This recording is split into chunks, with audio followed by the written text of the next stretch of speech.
Hi, I'm David Stein. When I'm not talking to other people about money on Money for the Rest of Us, I'm stacking Benjamins.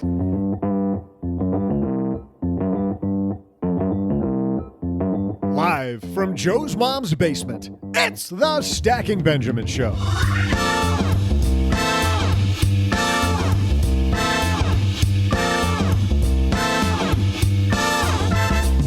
I'm Joe's mom's neighbor, Doug, and I am so happy she's finally here.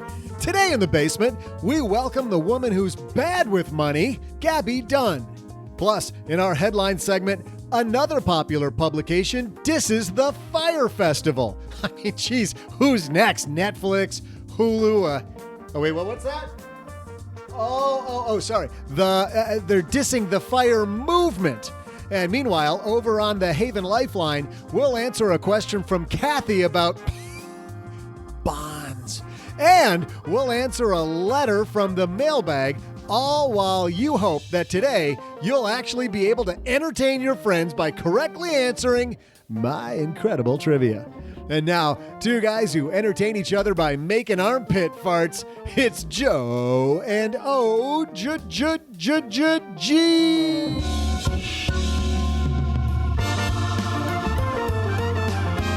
Did you do that in third grade? Is the question whether or not I've done it since third grade? The question is maybe yesterday. Third grade up through yesterday.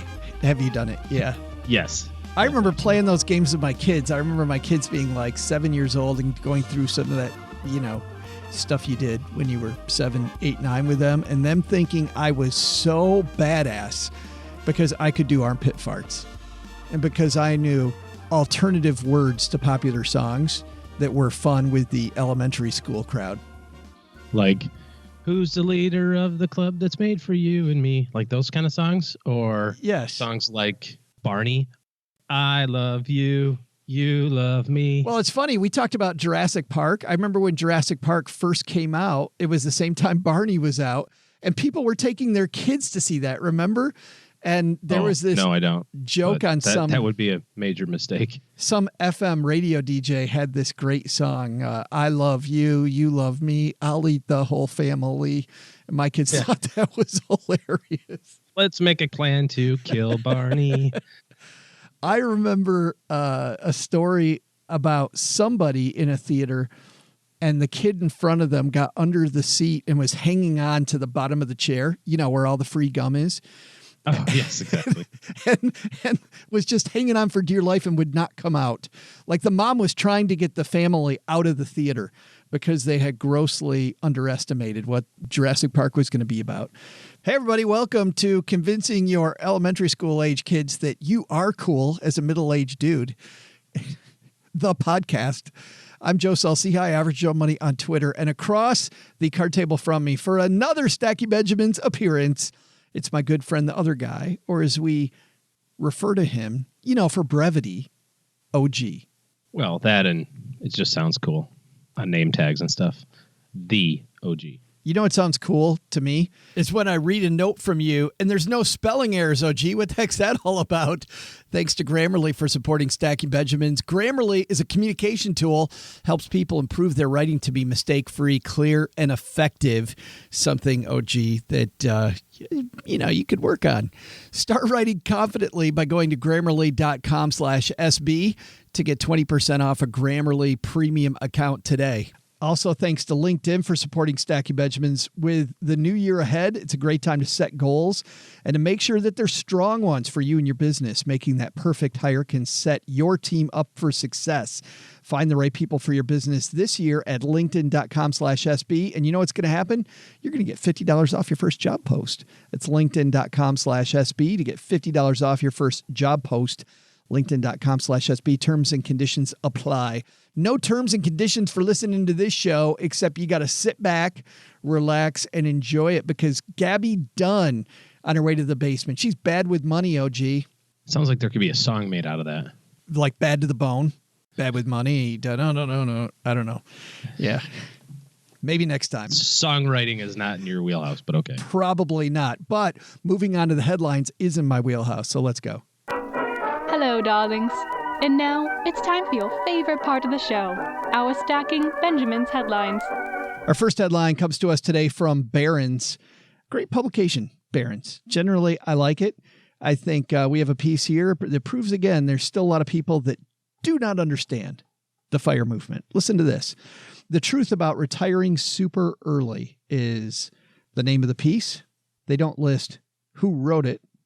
For fear of major online retribution. Yeah. The FIRE movement, financial independence, retire early, has gotten a lot of media hype, but advisors tell Investment News that saving like crazy early in a career so you can afford a 50-plus year retirement is extremely difficult to pull off. Number one, I just want to stop as we go through this. Of course it's difficult to pull off.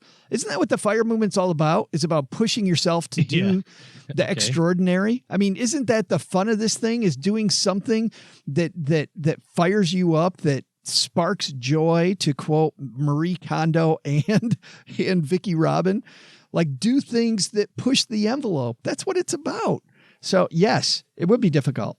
FIRE-minded millennials, the piece goes on, might save 50% or more of their earnings and live like monks for years to build a nest egg. Let's stop there. That's the piece of sometimes, but that's also the piece of some of the FIRE movement that I don't agree with, because I understand there's a sacrifice to get where you want to go. But you and I have worked with large numbers of people, OG, and you don't know what's going to happen tomorrow.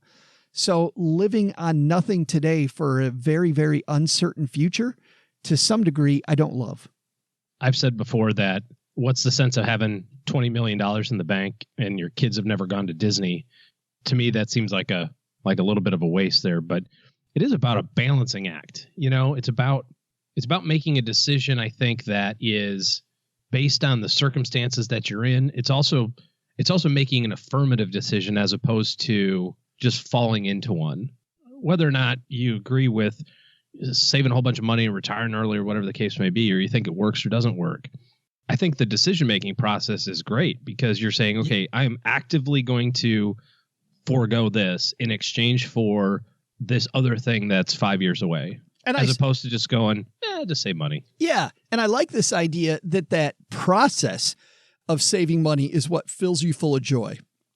Like, you can see how much fun some people are having with this, getting to and if the journey's fun and aggressively pushing yourself to save more money's fun, then go for it. But living in a way that you really don't want to live for an uncertain future doesn't. The piece goes on. It says, but the long stock market rallies run into a bumpy period. That means savings might not compound as they did when the FIRE concept was hatched. I do agree with that. I think there's some people who may have thought that it was going to be easy, who may have thought that it was going to be easier than it really was, who now are going, whoa, wait a minute, hold on. I think the concentration of returns largely over the last, let's call it decade or so, that's been pretty much predominantly large U.S. companies, is a little bit of a misnomer, I guess, too, because it was real easy just to buy, an S&P 500 index fund and call it a day. Yeah. And that's worked for the last decade. But of course, diversification and all the different asset classes tell us that there's, good times and not so great times for different asset classes. And so you may find out that your strategy of all S&P 500, let it ride, might not work out as well over the next decade. Maybe small companies do better, or international companies, or who knows what. That's what makes this last several years uncommon, I think, is the lack of asset class rotation like you usually will see in a market. I mean, go back 100 years and you'll see asset classes rotating much more quickly and normally than they have the last several years. And a more volatile future, the piece goes on, bodes ill for early retirees because they may wind up taking income from their savings as the market falls. That practice really stunts the compounding effect that makes it possible to fund a long retirement. Quote, for most people, it's going to turn out to be a terrible idea, said Jeffrey Levine, CEO and Director of Financial Planning at Blueprint Wealth Alliance. Young savers might also underestimate future healthcare expenses, inflation, and tax burdens. And then there's the ultimate black swan risk, being hit by Cupid's arrow.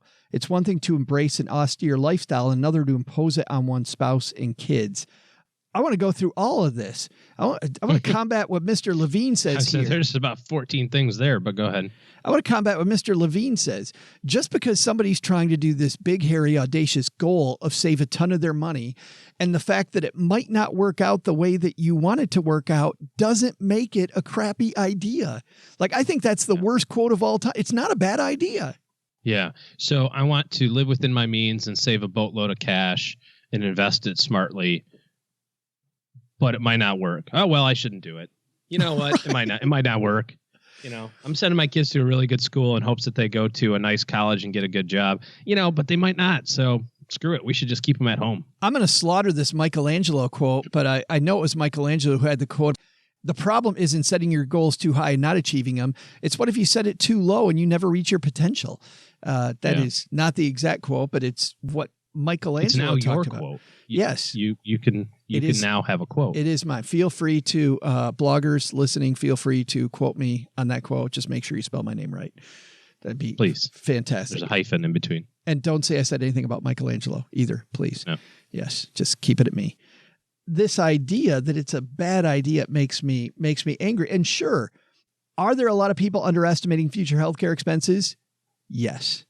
Inflation and tax burdens? I've complained about that before. A lot of people are so negligent in their plan about what inflation means. If you save $250,000 by the time you're 30 and you think you can live on that forever, welcome to my buddy inflation. You can't do it. Even in a trailer in the woods, it's going to be very difficult to do it. But that doesn't mean you shouldn't try. Because you know what the cool thing is about retiring at 30, OG? You can go back to work at 40. Unretire at 40. Right. Yeah. You can go, you know what? I made a mistake, and you've got the ability to go back and do something else. And these people that even no plan of continuing to stay retired, they just go, you know what? I'm going to take 5 years and live off the grid. Fantastic. Nothing wrong with that. A lot of people still don't get that. And you can tell they don't get it in this piece by the very last sentence. Listen to this. A better goal might be called fire light. Creating the nest egg and quitting your job early, but then switching from a career you don't love to one you do. I think that's the point. Did he just define what everybody's trying to do anyway? Here's an original idea. You know what you guys should do? Save money, get out of the rat race, go do something you really like. A better goal might be to do what Vicky Robin and Mr. Money Mustache and the whole group are trying to do. That might be better than this fire movement. So silly. I'll link to this just so you can throw your darts at this piece as well as we did. Our second piece comes to us from financialplanning.com. You knew this was coming, by the way.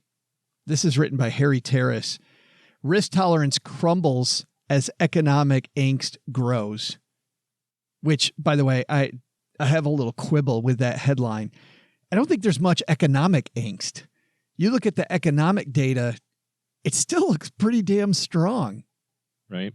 So, no, risk tolerance crumbles as stock market returns jiggle. I don't know, what do you call this? Clients' risk tolerance, the piece says, is unraveling as market volatility gnaws away at their nerves and new economic worries cloud the horizon, advisors. Okay, economic worries, maybe. Indeed, the appetite for risk dropped sharply for the third month in a row, according to the latest Retirement Advisor Confidence Index, Financial Planning's monthly barometer of business conditions for wealth managers. The component tracking client risk tolerance slid 5.2 points to 25.8, its lowest level since the index was launched in mid-2012. Readings below 50 indicate a decline, and readings above 50 indicate an increase. So it's all the way down to 25.8 to give you an idea of the scale. Clients are shell-shocked, an advisor says, as worries about a global growth slowdown have rippled through headline-grabbing corporate earnings announcements and stock swings. Combined with signs that the U.S.-China trade conflict starting to have a broad effect on economic activity, and the potential for a prolonged government shutdown to introduce another drag, quote, market flux has everyone scared, another advisor says. There's been a noticeable uptick in clients who wish to retest their risk tolerance level, according to one advisor. It's always amazing to me. This is I don't know how big a downturn this actually is compared to the two biggies that you and I have been through. But the not on the radar screen, but okay. You mean this thing right here, not on the radar screen so far? Yeah. I mean, that's kind of my thought too. And the market's up 15% since Christmas. Every time the market starts to wiggle, you see people's appetite to do the right thing goes away.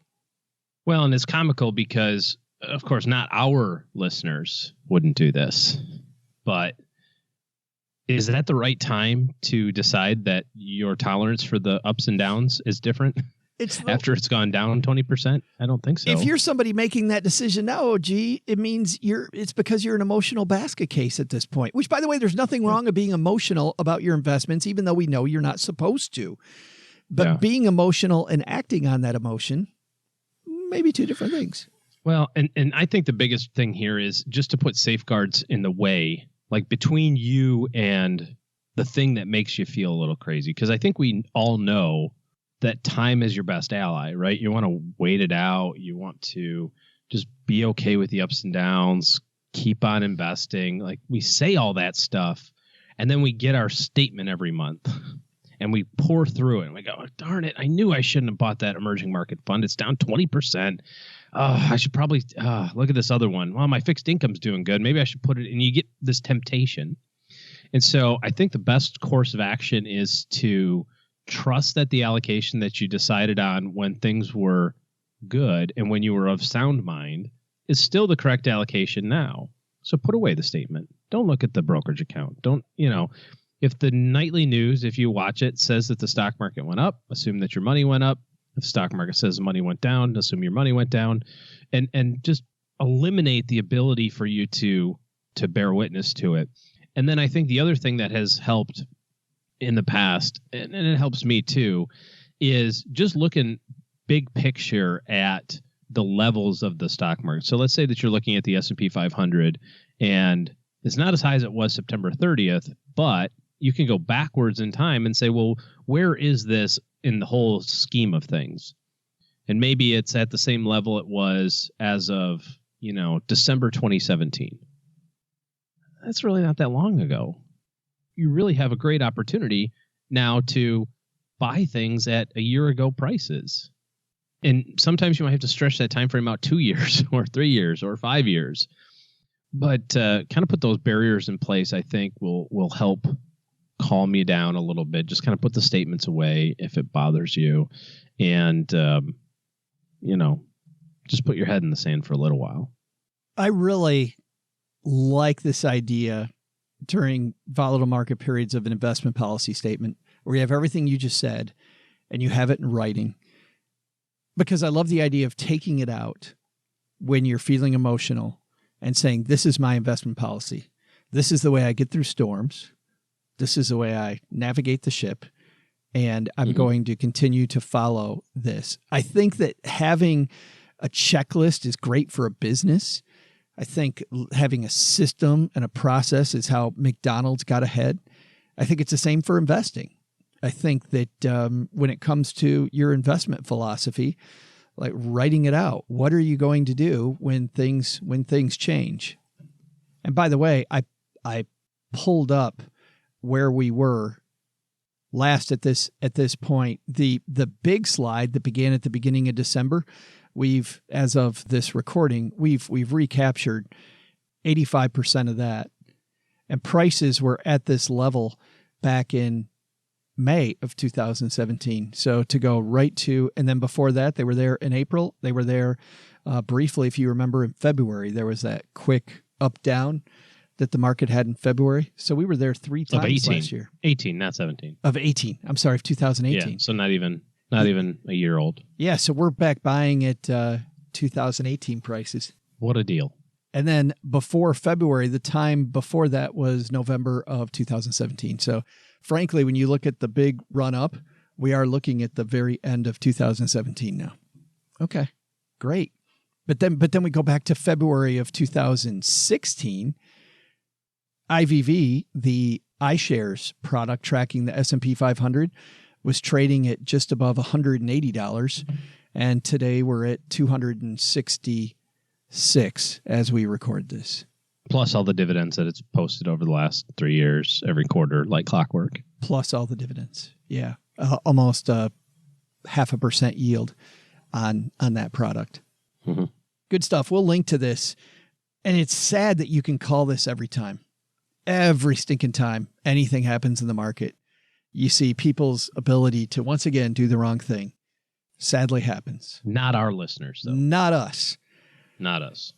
We will only do the right stuff. Speaking of the right stuff, OG, the right thing to do if you're a business owner is to make sure you've got the right people that work for your company, because that all-star lineup can be the difference between success and failure. You always look at successful businesses.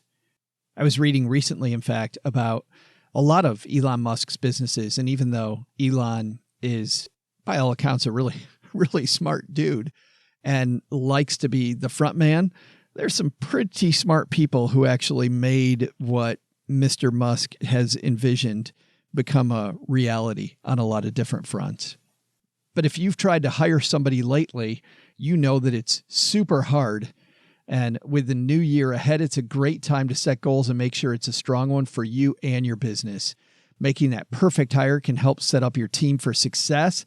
Where do you find the right person? Well, if you post on a job board and you hope the right person applies, maybe they will, maybe they won't. But why leave it up to chance when you can post your job where people go every day, even if they already have a job? They just want to make new connections, strengthen the connections that they already have with other business people, grow in their career, and discover new opportunities like yours. That, of course, is LinkedIn. Most LinkedIn members aren't checking job boards regularly, but 9 out of 10 are open to and interested in new opportunities like yours. With most of the U.S. workforce already on LinkedIn, posting on LinkedIn is the best way to get your job opportunity in front of more of the right people. People with the right skills, background for your role, who are also ready for something new. It's the best way to find the person who's going to help you grow your business, and why a new hire is made every 8 seconds using LinkedIn. Find the right people for your business this year at linkedin.com/SB. And if you just go to linkedin.com, you'll eventually find how to post a job. But if you use /SB, not only will it take you right there, but you're also going to get $50 off your first job post.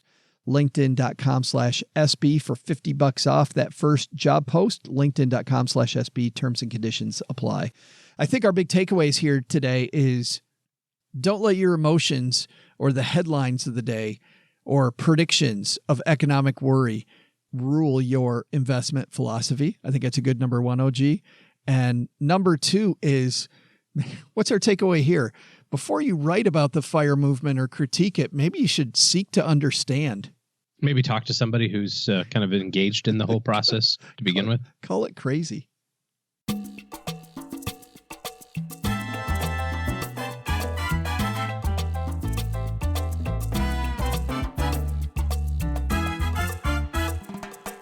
Coming down to the basement right now is somebody that, while it may seem like at first glance we don't have a lot in common, this woman we absolutely love because of the fact that she's all about having those difficult conversations, and not conversations where everybody's an expert, but conversations where you're not an expert. And we actually have these crazy talks about our money and what we're messing up and where we come from. And we're so happy to have her here today, coming down to the basement.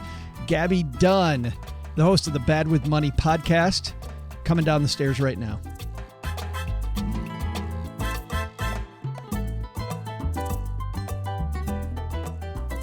And on her way down to the basement, it's Gaby Dunn. How are you? It's about time you got here, Gaby. I know. Hi. Thank you for having me. Well, you know, you are my favorite financial guru. Oh, I don't know that I'm much of a guru, but I appreciate it. Well, no, I called you that because I steered wrong. I saw you on another interview going, I always love it when people call me a financial guru.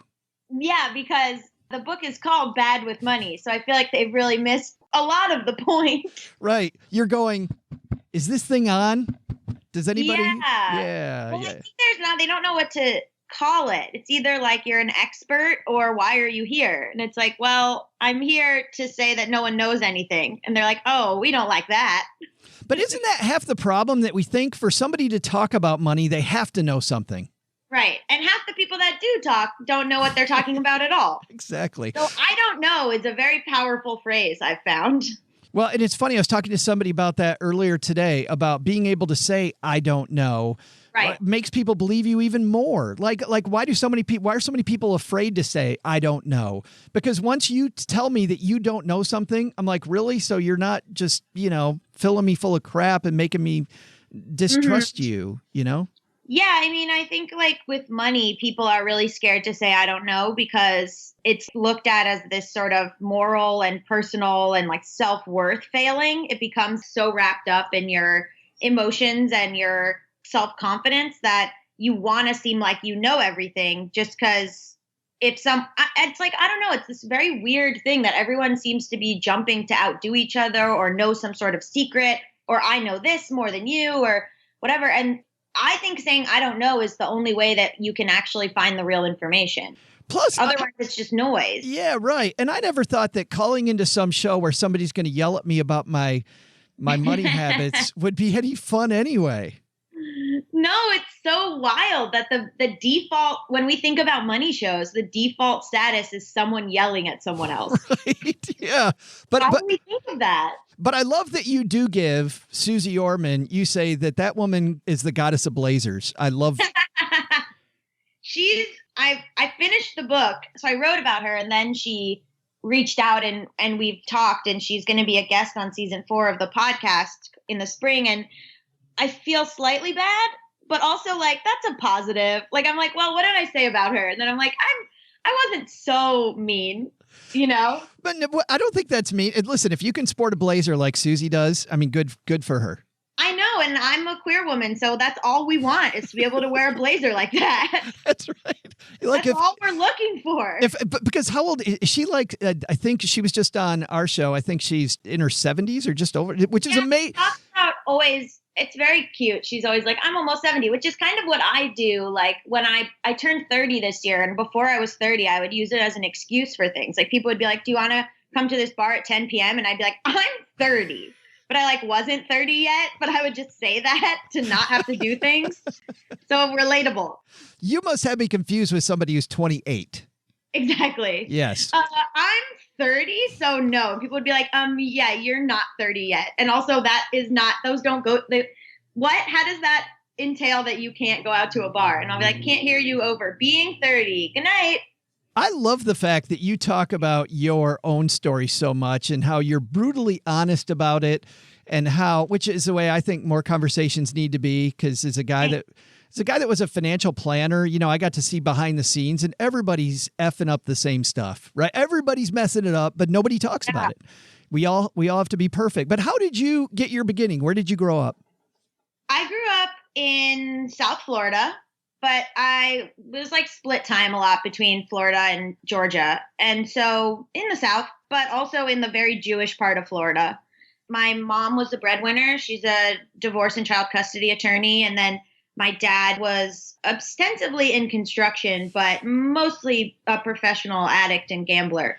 So I had a lot of really interesting money ideas growing up because I thought like women, okay, so women make the money and women are in charge and they are the people that hold it down, and men are just a mess and able to do whatever. Just like I thought that moms ran the family, which I think is the case for a lot of people, now. Yeah. There was a lot of whiplash. I say in the book, there was a lot of stuff where it was like, oh my God, we can get this. Let's get all this. Let's do all that. Because we had some money, and then like something would happen. My dad would spend it on drugs, or he would gamble, or something would go wrong. My mom often wasn't very good about chasing payments. Like she would have clients and she would just like let the payments go. And then there would be times where we wouldn't have any money and they'd be like, we don't have any money. And I'd be like, okay, so do we have money or do we not have money? Like, what is the actual truth? But I think a lot of people, their parents don't tell them the actual truth. You know what I mean? Like when you're growing up, your parents just sort of go, oh, this is a kid. We don't need to explain money to them because they're too young. Well, but that's confusing. Well, absolutely. It's confusing, especially when you see your mom taking your sister to Abercrombie and just letting her buy whatever the hell she wants. Then you're like, are you kidding me? Yeah. How dated are those references? Going down to Abercrombie and BB at the mall Yeah, I mean, I have more siblings than just her, but she and I are closest in age, and we had very different ideas growing up because if my parents didn't say no to her, then she was like, great, that's not my job as the kid to say if they should be saying yes or no. But I was like very neurotic, and I would always go, guys, I don't think this adds up. And they'd be like, shush. Like, you're not an adult. You don't tell us what adds up and what doesn't. And my sister was always like, look, if they're saying it's fine, then it's fine. They're the parents. And I was like, yeah, but and I'm like 11 being like, yeah, but I just don't, like I'm trying to do the math. And so I was very anxious. I was very anxious, and my sister was like, it'll be fine. So we were in the same situation. And when you're a kid, you want to be able to say, oh, my parents know. Like, I'm sure they've got it. Like, I'm sure they've got a handle on it. But she really thought that. And I just never was convinced. Did you see the movie Shakespeare in Love? Yeah. I feel like your sister is like the part that Jeffrey Rush played, where they don't have anybody to play Juliet, and Shakespeare keeps coming up to him and going, "How's this going to be fine?" And that's you, and your sister is the theater director going, "No, it's all just going to work out. It's all just going to magically work out." And it always seemed. Reading through your book, it seems like it always kind of did work out. I know. Well, and then that's how it went for me too. I think you learn. Oh, you just kind of get by in a pinch. Like, you learn to sort of scrape by. And it seems like all of this stuff was lucky or it happened out of love. But at a certain point, it was like enabling, right? Like, I never had to. I would always be like at my last resort, and then I would somehow get $50, and then I'd be like, I'm good. And then I would never think about the problem that had just like, I would always try to be draining the canoe with a thimble. Like, I would never. Like, as soon as I would go, oh my God, I should really change my life. Like, I can't believe this is how I live. I'm so stressed out all the time. This is terrible. Oh, I found $50. I'm fine. What was I upset about anyway? And then would just completely forget that I probably needed to make bigger changes. That's so, you say, I want to quote you here. You say, in order to start deconstructing and fixing your own ways of thinking about money, you need to dig into the past and see what you were taught consciously and subconsciously, which is exactly what we're talking about here. Those messages may be burrowed deep, and they may at one point have protected you, but ask yourself, are they still servicing your best interest? And it seems like you totally do this. Was it hard for you to write this, I guess naked's the right word, about your grandparents, about your parents, about your dad, about your mom, about your sister owing you money, about Abercrombie? I was surprised you didn't write about how all that I couldn't walk into Abercrombie because of all that damn perfume. I'd walk into an Abercrombie and I felt like I was going to die. But that was the early 2000s. So there were these clear markers of class and success. Like, in my school, it was like, if you had very straightened hair and a Tiffany bracelet and a polo shirt from Abercrombie, you were a rich kid. So I would try, this is so sad, but I would go into Abercrombie and see what was on sale. And then I would be furious if the thing that I could afford didn't say Abercrombie on. Do you know what I mean? Like, if the shirt didn't have the label or the logo, because I was like, I need people to see the logo. Yeah. Now it's like, I need like a plain shirt that can go with multiple things. Then I was like, I need this to say Abercrombie as big as possible. Right. Do you ever worry that that's just you aging? Like, I saw my parents, and at some point they just didn't give a shit anymore. They're just like, I don't need Abercrombie anymore.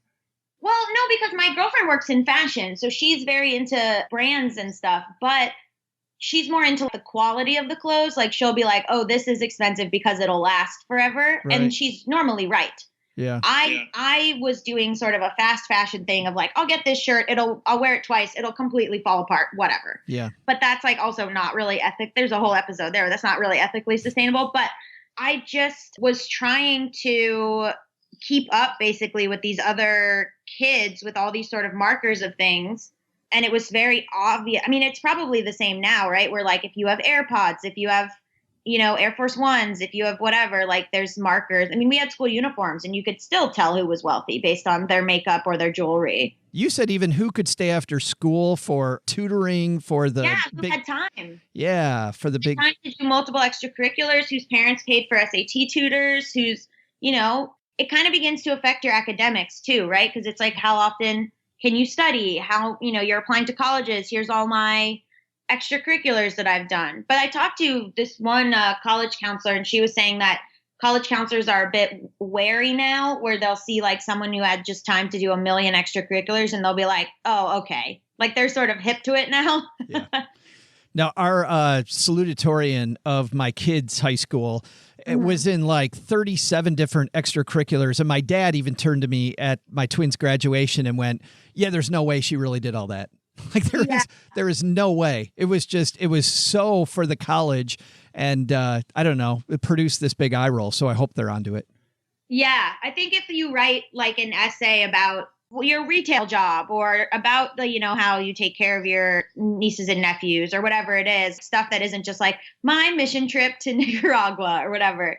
They're like, yeah, no, we understand people have lives. But when I was young, I didn't think that they did. I was like, you have to look like this and you have to be so perfect and have all these extracurriculars. And I think also it's just people are a little bit less naive now. I read some article, like kids are fully making up their college essays. It's full fiction. This thing happened to me. And I'm like, oh my God, why wasn't I smart enough to do that? Yeah, but still, you talked about ethics earlier. I know. But it's like so crazy. I'm like, oh my God, they're just, of course, like if you're like sitting there going, oh, what am I going to write about? And then you can just wholly make it up. Oh my God. Where was that when I was younger? I would totally have said I was a pirate or, or maybe like a Schwann's ice cream dude. Or something, Just be like, the night that I was robbed, but I saved everyone in the store. Like, just make it up and then look like an amazing person. Right. And I didn't even have my Spider-Man mask, and I still saved everybody. The end. Fantastic. Exactly. Yes. Oh, I was too good of a kid. Let me ask you a question about going to a private school, because I had a similar background. I mean, a lot different background, but similar in the way that I went to public school and then I went to private school. And so we had a lot of those same markers. So I found myself nodding my head. And I feel like, did that change your viewpoint because you were able to see these kind of half-hidden status symbols, and also kind of in the other way, being a kid that didn't come up from money, see how kind of the other half live? Like some of my friends had houses that had names. And I couldn't believe when you would drive into those kids' homes and there was like a gate in the front for the cars and shit. I was like, what is happening? Yeah. The first times I went to some of these kids' houses, it was like, I don't think I was a kid who's had friends over. Like I was the kid who went to the other people's houses. I don't know if that's because of my dad or because of like, we just didn't have like a big one or whatever. But there's that friend who always has people over. And then there's that friend that's always at other people's houses. And I'm the second one. That was totally us. Yeah. And so I couldn't believe some of this stuff. I mean, even like, it was a Jewish school. So, and I'm Jewish, but like, the amount of nose jobs that happened right around sophomore year, or like, all these things that I was so surprised. And I don't know that I would have cared about or like, I don't think I took a second to be like, do I like these clothes, or do I like these bracelets, or do I want my hair to be straight? I think I was just like, that's what you got to do.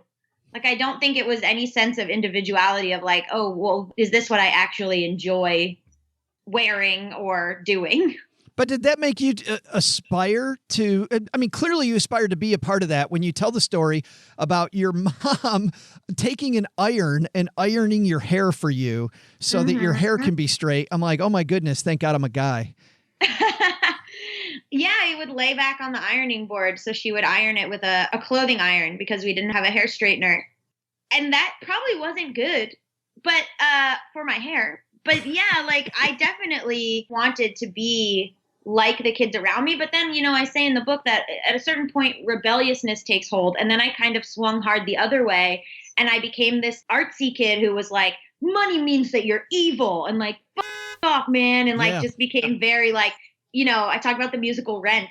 But both of those money scripts, by the way, are not good. Like the aspiring no matter what, and the person who's like, money's evil and anyone who has money is a bad person and I'm virtuous for being poor. And like, no matter what I'm actually doing in my life, like I'm a better person because I don't even care about money, man. So it was like these two extremes that kind of happened just throughout the 4 years of high school, where like in the beginning, I was trying really hard to measure up. And then by the end, I was just like, I don't give a shit. My jeans are held together by safety pins because I believe in poetry or whatever the I was talking about. It's so funny. And here's what I love, and I hate that I have to wrap it up just because of our format, because I could talk about this stuff all day. I was just so enthralled. But I love the fact that in the book, you take what you did, like as an example, going to school, and then you talk about the way you probably should go to school, which might have been a little different. And then you talk about your internship, that'd be a whole nother podcast episode, which was phenomenal. Like how to do that better. And I love how you take your life and then apply it to these bigger causes. And sometimes they're big social causes. I mean, they're these big things that we should all be thinking about, but you make it intensely personal. And I love the fact that you made it so that the whole time I said to myself, we should all do this. And you start off that way with money scripts. And man, Gaby, I wish that more people would talk as honestly about money. Because I think that once you do it, more people do it. Yeah. I mean, I didn't feel like I could write a book about money without exposing my warts too. Like, I don't feel like you can tell other people what to do unless you come clean about your own stuff. I don't ever want to come off as aspirational more than relatable. I didn't want people to read it and be like, I need to be like this girl. I wanted it to be like, okay, I am already like this girl. So now what does she have to say? Because I don't like listening to people where I'm like, well, you don't know where I'm coming from. You know what I mean? Yeah. So I wanted to share my stuff so that people would feel comfortable looking at the book and thinking about their own stuff. The book is called Bad with Money, and you can get it everywhere. Yeah. And I would be remiss if I didn't ask you about the next season of Bad with Money. What's going on? It's moved podcast networks. So it was on one network and now it's jumped to mid-roll and it's coming in spring 2019. So we recorded one episode and then we released a teaser, which you can listen to now. And then we'll have more. I'm actually going to do a call right after this about when it's coming out. Well, too bad you got nothing going on. I feel bad for you. Not staying busy. Gaby Dunn, thanks for hanging out with us for a few minutes. Oh, thank you for having me. I really appreciate it. Hey there, trivia fans. I'm Joe's mom's neighbor, Doug, and today I have a doozy of a question for you. I was just talking to Joe's mom about the concept of duration.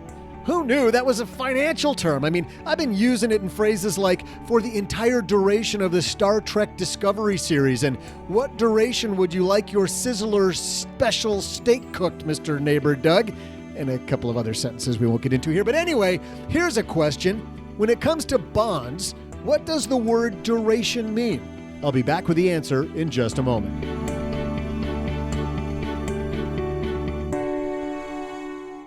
I can't say enough about the power of great writing when it comes to a negotiation or when it comes to how you feel about people. I think some people inadvertently make the mistake of thinking that a few spelling errors doesn't really affect the way people feel about them. And it does, which is why I'm so happy that Grammarly supports Stacking Benjamins. Grammarly is a communication tool that helps you and I improve our writing so it's mistake-free, clear, and effective.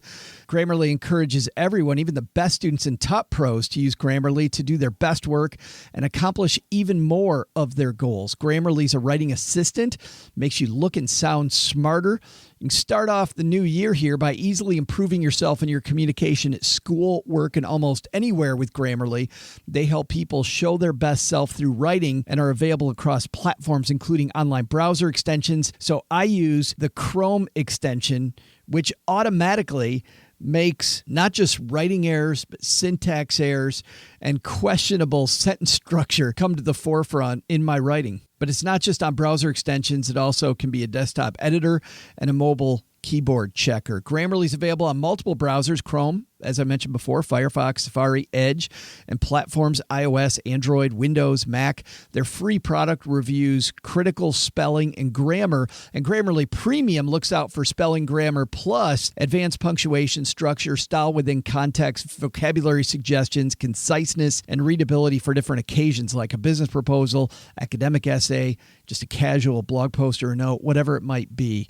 I use Grammarly Premium. While I like the free, and the free one gave me way, way, way more than the spell check did, the premium helps me a ton in my professional writing every day. I'll give you an example. I generally don't use enough commas. I'm the opposite of most people I see when they make spelling mistakes. They have way too many commas where commas don't belong. If you take a breath and you pause naturally, maybe that's a spot to add a comma. Not in the middle of a sentence where you're just rambling on. Unfortunately, apparently, I ramble on too much because Grammarly shows me commas and I go, Yeah, you're right. It does sound better if I put a comma there. Head to Grammarly.com/SB to get 20% off your Grammarly premium account today. That's Grammarly.com/SB for 20% off your Grammarly premium account. Hey there, trivia nerds. I'm Joe's mom's neighbor, Doug, back with your delightful trivia answer. Here was the question.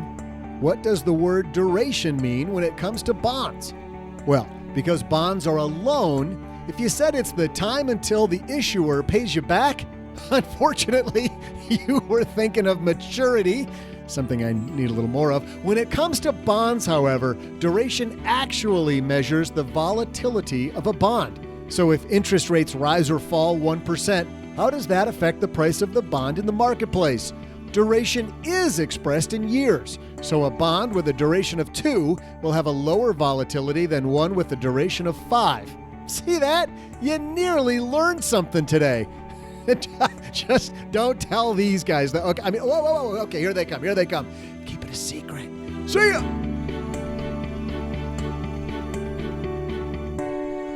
Why is he scurrying away from the table? I don't know. That's strange. Let's throw out the Haven Lifeline. We're going to tackle some of life's most important questions. Hey, that's Doug. That's strange. All right, let's move on. Same stuff, different show. Our friends at Haven Life Insurance Agency put what you value first. After my recent trip to the Grand Caymans, I would say the fire movement is top of my list. Which is your loved ones in your time, right? Things that spark joy. I would love to spend time with my loved ones more. Spend more time doing the stuff you love and less time buying life insurance. That's why they've made buying quality term life insurance actually simple. Head to stackingbenjamins.com/Haven Life now to get your free quote. Their application process is simple online. You get an instant coverage decision. Their prices are affordable. All policies issued by their parent company, Mass Mutual, who's more than 160 years old. Imagine the candles on that birthday cake from Mass Mutual, huh? 160. Mm-hmm. Let's say hi to our friend Kathy today. We'll throw out the lifeline to her. Hey, Kathy.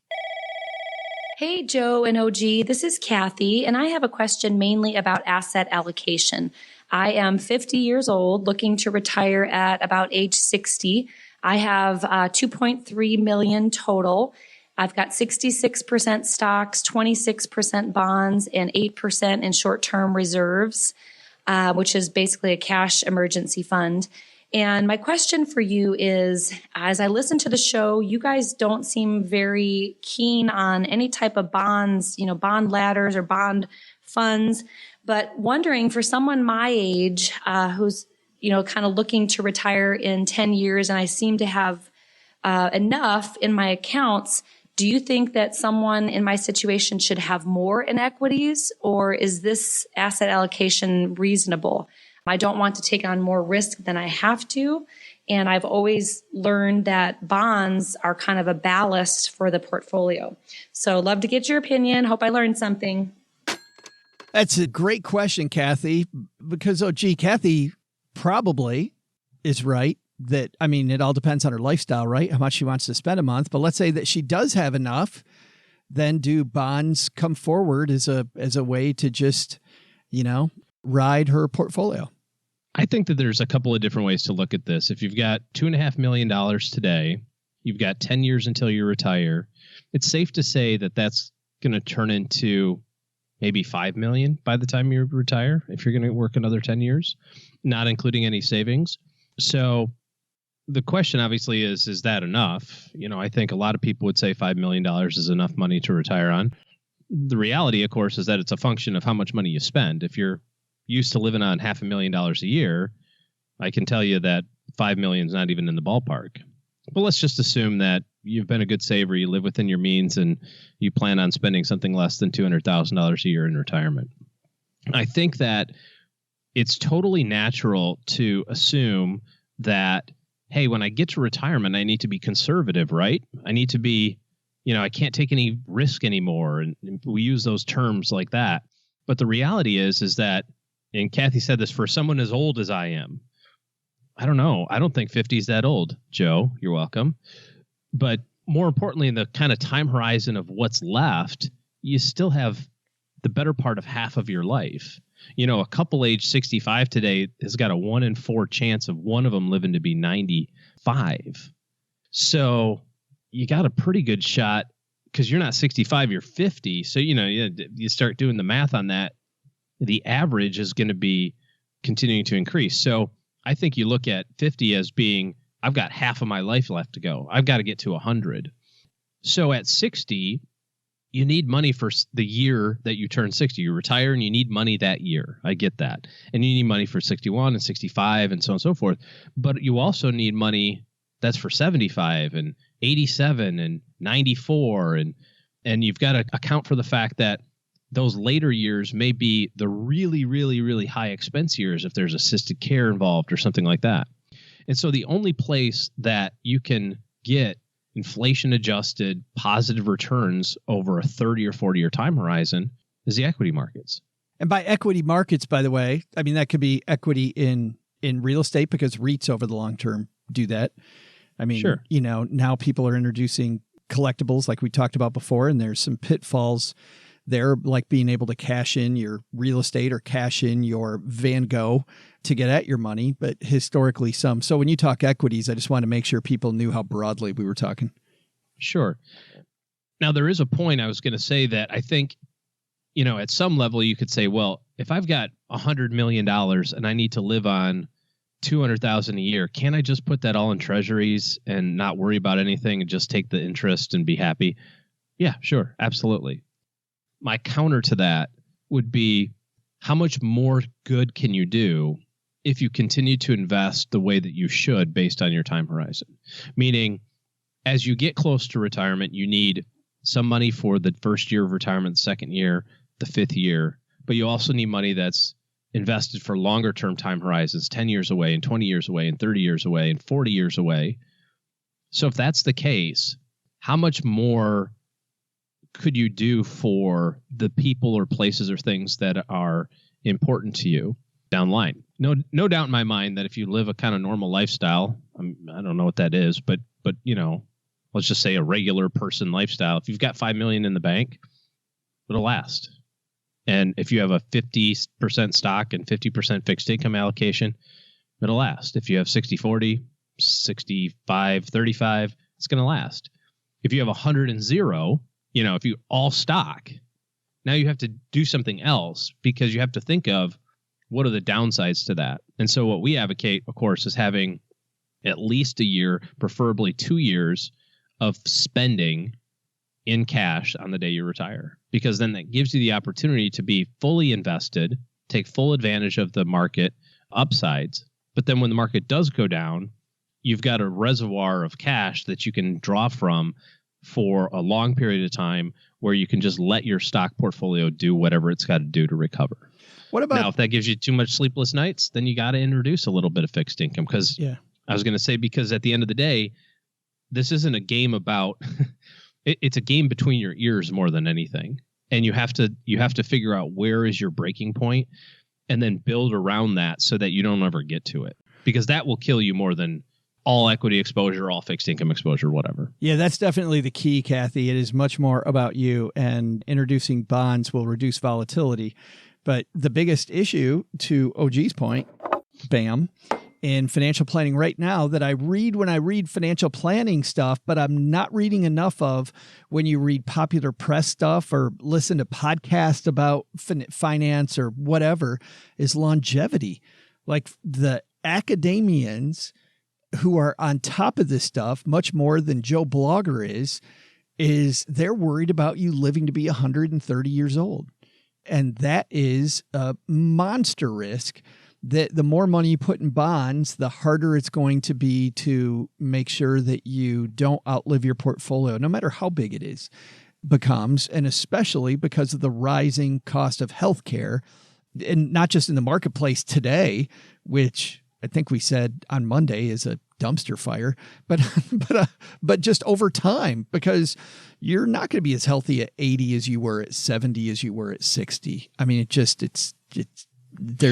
well, Fidelity has said that starting at age 65, you need to set aside $250,000. I think they've updated it to say $300,000. You just need in an account to pay all of your healthcare costs out of pocket. And of course, most of those happen in the later part. But you're right. We are very close to being, it's very close to being acceptable to plan to live to 120 now. I mean, if you kind of skate where the puck's going a little bit, if you look at mortality tables, they used to end at 100. And starting in the year 2002, I think, is when they increased them to 120. Insurance products used to end at age 100. Now they end at age 120. I don't know that it becomes super prevalent that like everybody you know lives to be 119 or 136 or whatever. But I think that it's going to happen.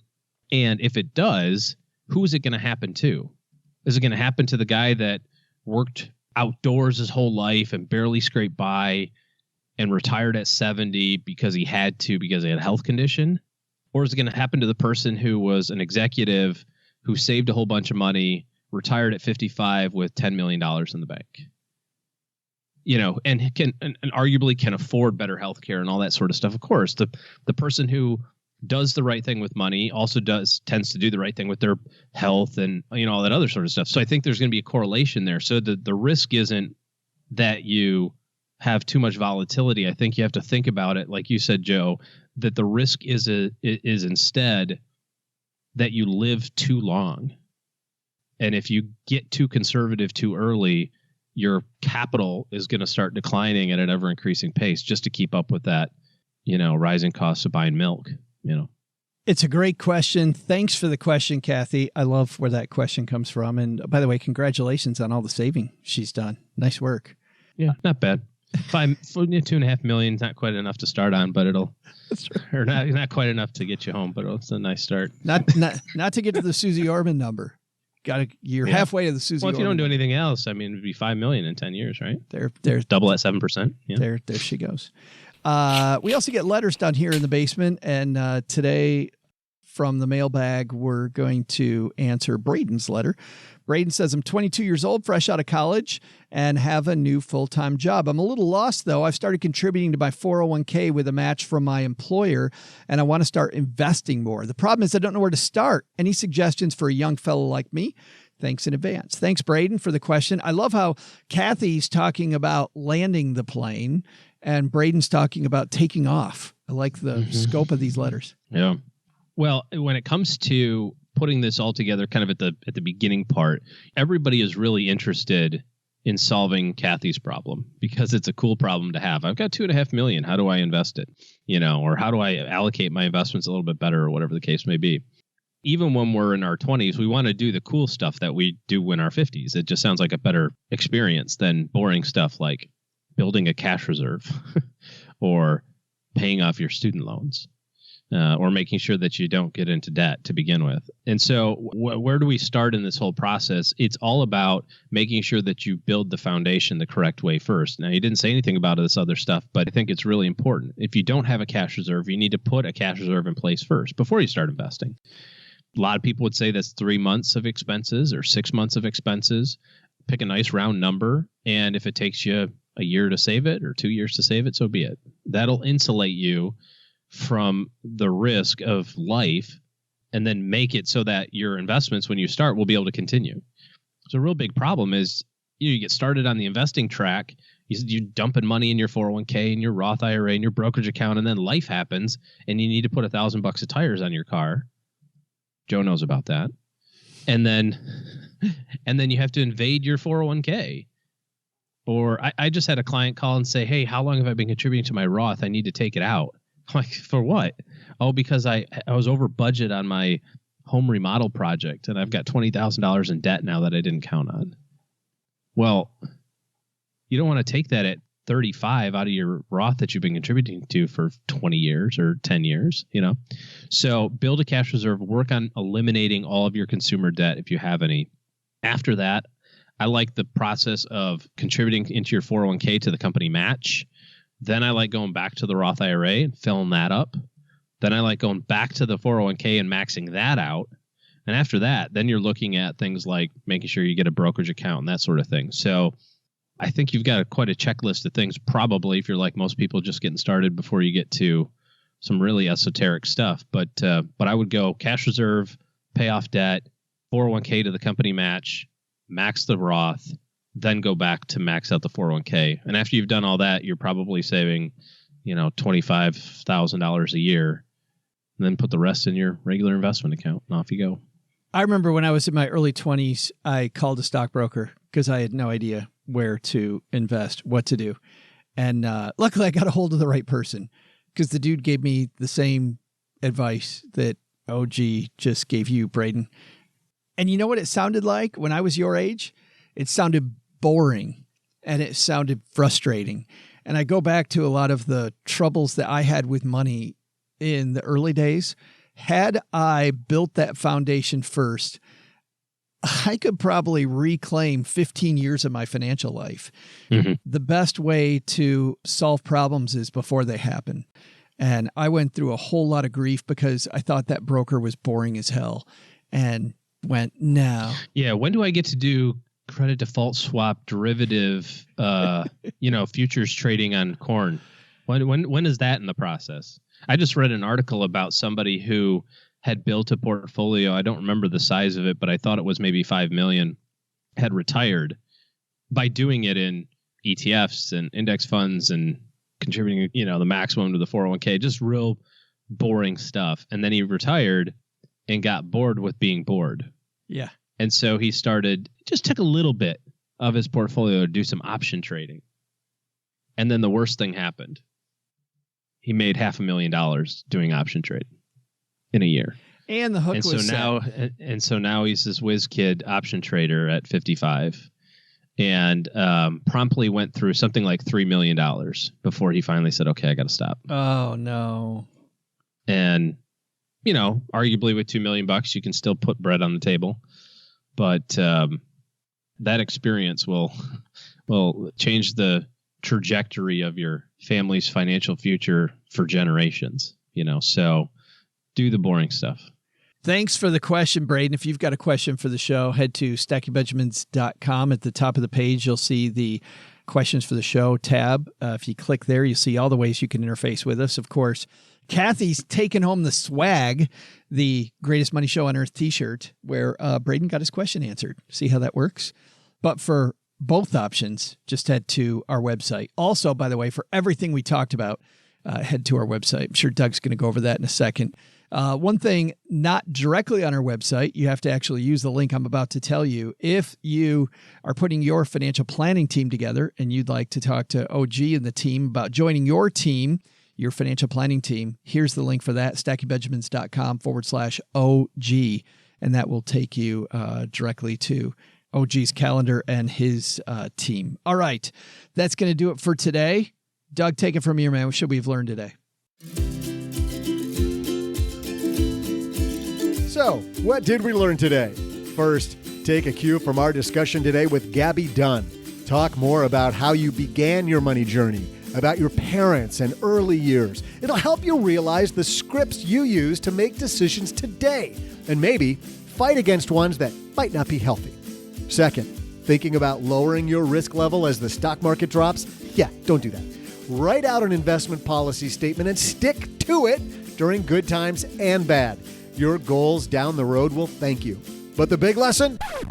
Don't laugh at the way Joe's mom and Gertrude shovel the walk. That is, unless you want to shovel it yourself. But that thing she does when she twists with the shovel, oh my God, it's just so damn funny. Special thanks to Gaby Dunn for joining us today. You can buy Bad with Money wherever books are sold.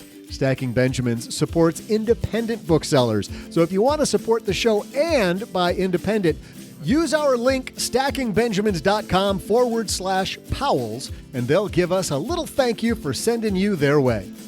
Stuck at Amazon? We've got you there too. On our show notes page, click the link there to help support the show. This show was created by Joe Saul-Sehy, produced by Richie Rutter-Reese, and engineered by the amazing Steve Stewart. Online, visit us on Twitter at @SBenjaminsCast or on our Facebook page. I'm Joe's mom's neighbor, Doug, and I just noticed it's just as dark and damp down here as Joe's soul. SB Podcasts may receive payment on the show from sponsors and guests in the form of books, giveaway items, discounts, or other remuneration. There's no way you would take advice from these dorks, but like Joe's mom always says, don't take advice from people you don't know. This show is for entertainment purposes only, and before making any financial moves, consult with a real financial advisor.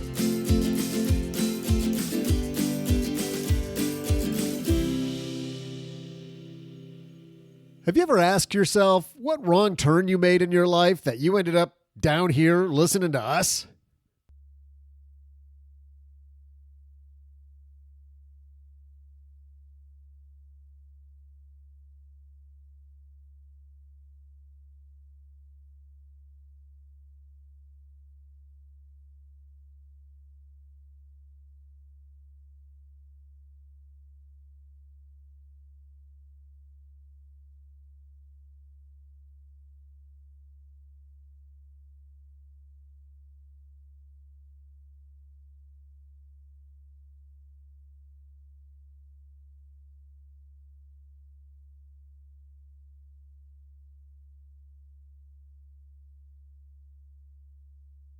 So a story that going back to my kids and teaching them maybe the wrong stuff as a parent, we took a trip to the Blue Ridge Parkway when my kids were, I don't know, maybe 7 or 8, and we went hiking. By the way, if you've never taken your kids hiking and you want to, I got some great advice for you that was given to me. This is kind of the hand-me-down. OG. Take your kids out for like a short 1-hour hike, and here's what's going to happen. The first 20 minutes, they're just going to bellyache. That's all they're going to do. I don't want to walk. I don't want to. And then about 20 minutes into it, once they realize the inevitability of, yes, we are going to walk as a family and we're going to have some fun out here, maybe have a picnic at about the half-hour mark, whatever it might be. Next thing you know, we're walking through these beautiful woods having discussions. So we got to the point with these introductory hikes around the area that we did a trip up the Blue Ridge Parkway, camped some nights and stayed in cheap motels the other nights. And they were the old kitschy motels, by the way, that you had back in the day. You know, I remember we stayed in this one room that was like a 1950s A-frame motel look. Just awesome. But around the campfire one night, I taught my kids this song, this kind of inappropriate song that I learned in the Cub Scouts called God Bless My Underwear. You familiar with God Bless My Underwear? No, but please sing it for me. I'm sure it's very appropriate.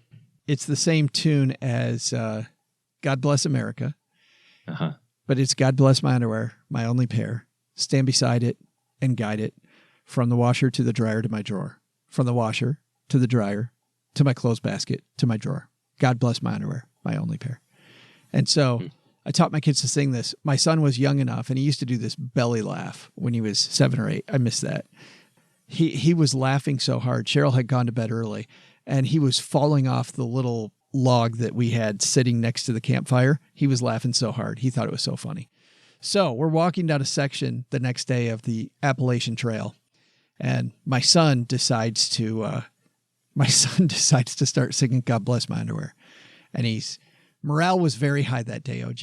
And he's singing it at the top of his lungs. God bless my underwear, my only pair. Stand beside it and guide it from the washer to the dryer to my drawer. And he's kind of marching ahead of us a little bit. I'd say about 20 minutes later, it was longer than I thought it would have been.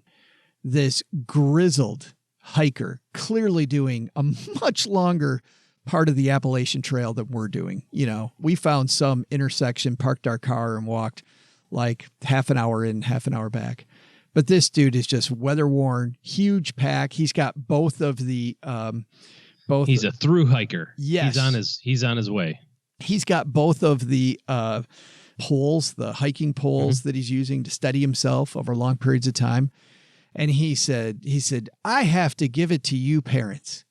And I just kind of look at him. Very first thing he said, I got to give it to both of you parents. I said, yes, you are raising just the most patriotic kids, because I could hear your son singing God Bless America all the way down the mountain. And that just fills my heart with joy. You're like running up to Nick going, Ixnay on the underpants. Eh? Luckily, Nick just smiled. And what that hiker will never know is that, sorry about that. Very patriotic.